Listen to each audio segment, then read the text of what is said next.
Oh, there we go. Talk to you about my experiences as the Sten, Vermund, and Pilar Vargas Fellow in Representative Government. I worked as an intern for Congressman Loebsack in Washington, D.C.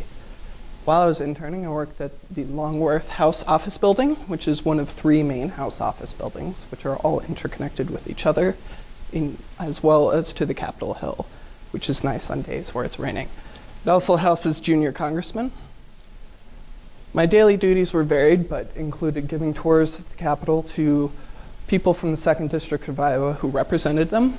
In addition, one of the most meaningful things that I did was writing constituent letters, which was responding to the comments, questions, and concerns of constituents and writing a letter to them on behalf of Congressman Loebsack.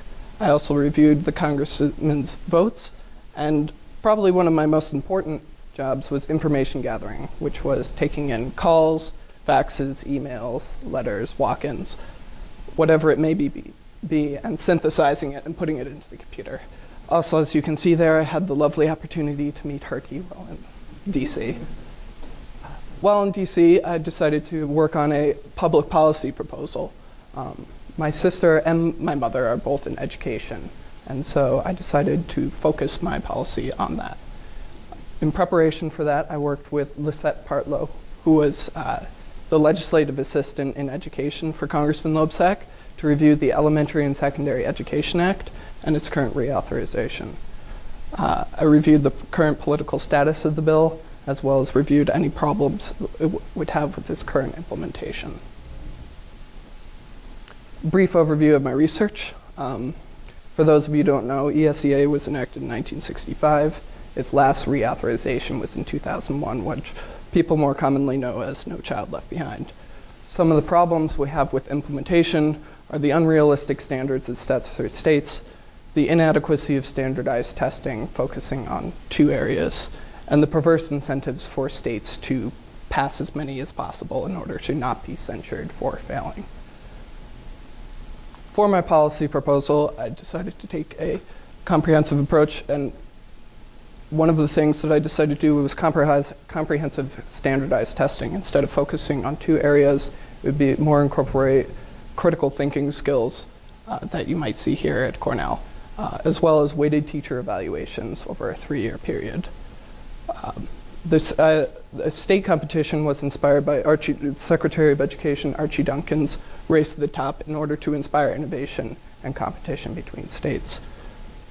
Lastly, I thought it was important to add in a recommitment to closing the educational performance gaps that we see in various groups, such as low-income students, English language learners, and various ethnic groups.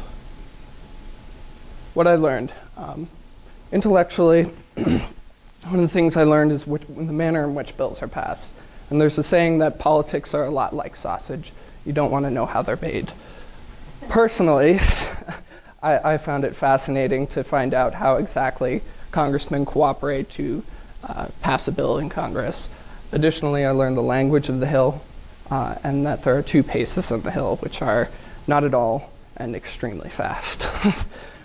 Personally, I learned to work in an unknown work environment, which DC, I've never been, I've been to DC, but working in DC, I've never been in an environment anywhere close to that, and it was fascinating and helped me both learn intellectually and personally, as well as I learned to apply my improvisational skills that I learned at the block plan in Cornell.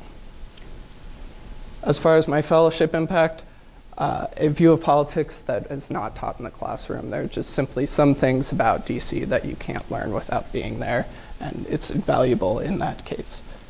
Professionally, I learned business connections that I plan to carry on into the future, as they are all but the most important thing when it comes to politics in DC, as well as Hill experience, because you can't have Hill experience before you have Hill experience, and this fellowship allowed me to overcome that catch-22 and go on.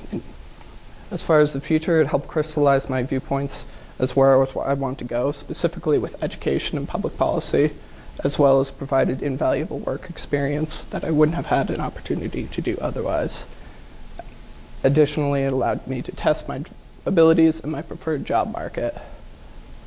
Lastly, I would like to thank my donors, Sten, and Pilar Vargas, as well as my site supervisor, Evan Djurkovic, and my faculty supervisor, Steve Hemmelt, who unfortunately is no longer here at Cornell, but thank you very much.